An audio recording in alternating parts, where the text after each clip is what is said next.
Oops, that was funny. So welcome back to my channel Garden on My Mind. So today I'm going to talk about how and when to repot your plants.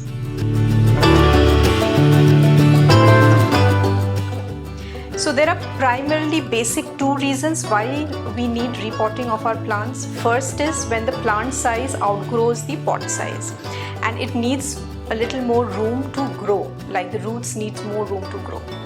Second is when the nutrients of the existing potting mix has drained out because of watering over a period of time, and it could be between 12 to 18 months. So those are the primary two reasons why we need to repot our plants. But there are certain signs that you need to observe to realize that your plants needs repotting. So in today's video, I will walk you through those signs that you should observe in your plants, which will tell you that it needs repotting. So come with me.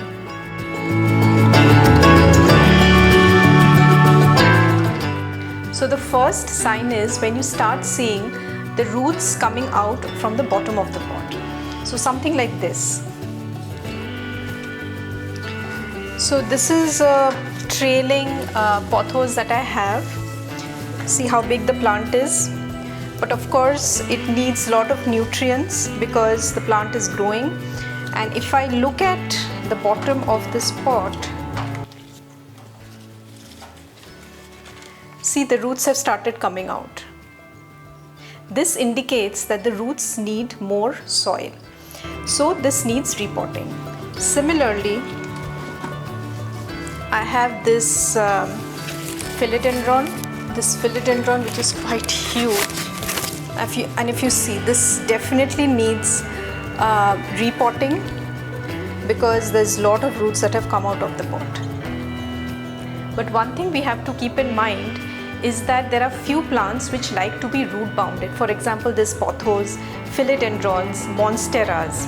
Root bounded meaning that though you see a lot of roots inside the potting mix doesn't necessarily mean that they need repotting. They do well when they are root bounded because they push the growth upwards, like in their foliage.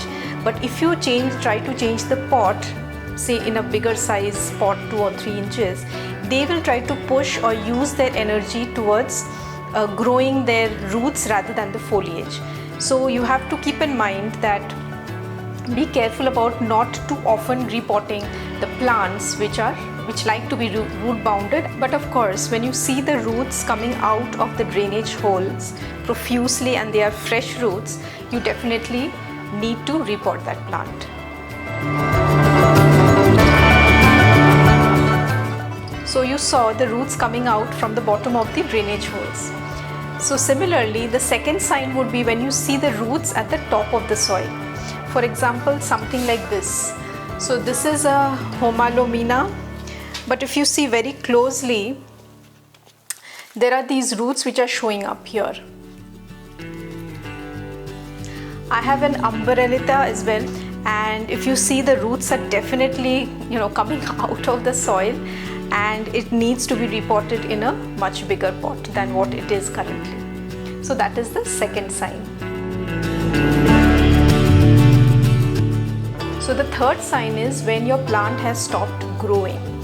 So I have something like, this is a philodendron moonshine. So when I bought it, it was relatively smaller plant and it started growing profusely. But over the past 2 to 3 months, I'm seeing that, there are hardly new leaves. These leaves are not opening up and it definitely needs a repotting. The pot looks really, really small for the size of the pot, and which I think is stifling the growth of this plant. The fourth sign is when the plant is top heavy. So generally you will see people say that the ratio of a plant to a pot should be 2:1. Like the size of the pot should be 1/3 and the size of the plant should be 2/3. But it is not always possible because monsteras, for example, grow too big, so that 2:1 ratio doesn't work always. But you will see that some plants are growing so heavy at the top that they just topple over. For example, this Homalomina which I showed you earlier, it doesn't look in the camera that it is top heavy, but it is, because if you see, if I just push it, it just falls forward. It has lot of weight actually, more than the soil. I think the stem has lot of weight. It has become so thick, and they have these new growths, 1 and 2 plants here, and it has become very heavy. So the pot that I put in one day toppled over like this. So this definitely needs a heavier pot. I won't say it needs a lot of soil, because if you see, it is not root bound yet. It has no roots coming out. It definitely needs repotting in a heavier pot to withstand the weight of this, top foliage and the stem, which is like very, very heavy. The fifth sign would be when you see your certain plants drying out very quickly, which otherwise wouldn't have. For example, this peace lily, of late I have seen that it dries out very, very fast. I just watered this plant 2 days back, but today's morning I saw that it was so limp, and I just watered it like few minutes back, and it is, as I showed you earlier, it is root bound, but somehow I feel that the potting mix inside is not retaining enough moisture for it to survive at least like 4 to 5 days, given the fact that it is indoors and receives, like, I would say, medium bright light.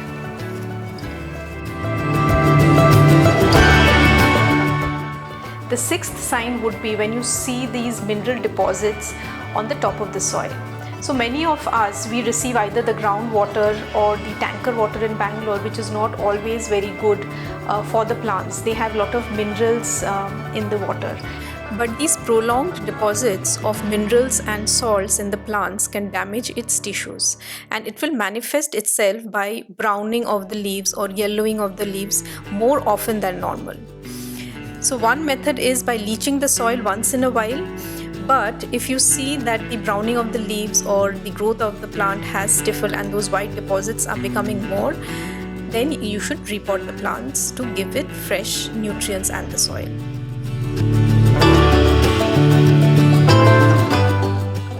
The seventh sign is when you see the soil has compacted and there is no aeration in the soil. You can feel that when you poke your hand in the soil, and it's really difficult to make a hole in that soil. So what happens in this condition is that the soil compacts, restricts the growth of the roots, and hence the plant doesn't grow.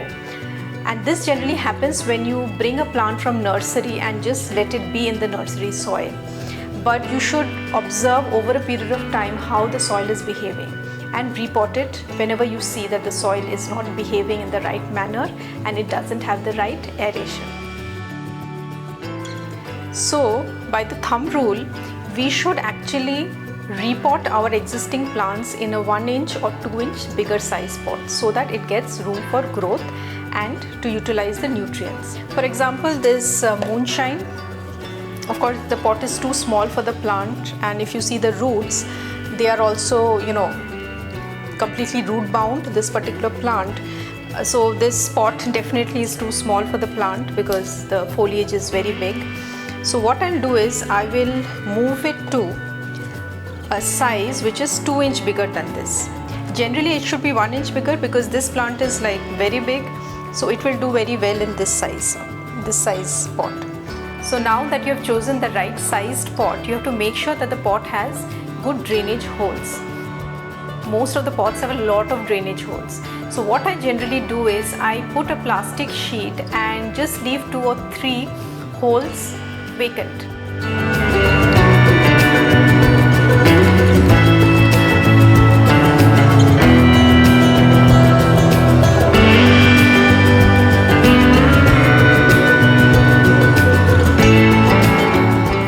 So if you notice that as I'm loosening the roots, you can hardly see any soil, and the soil mix is so old, it is not holding the nutrients.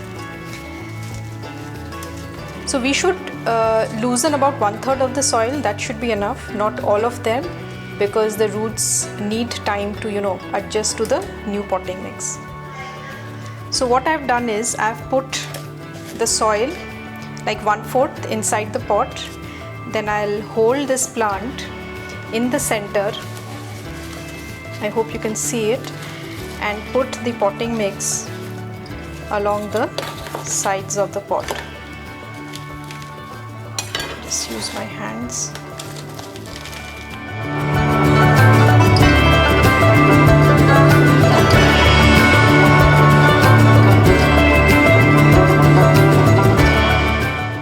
But we have to make sure that we leave at least 1 inch from the top. We shouldn't fill the soil till the brim, because when you're watering the plants, the soil will all come out of the pot, and also it would leave no room for your fertilizers, for adding any fertilizer like vermicompost or compost or worm castings. It will just overflow. So we have to leave just 1 inch from the top of the pot.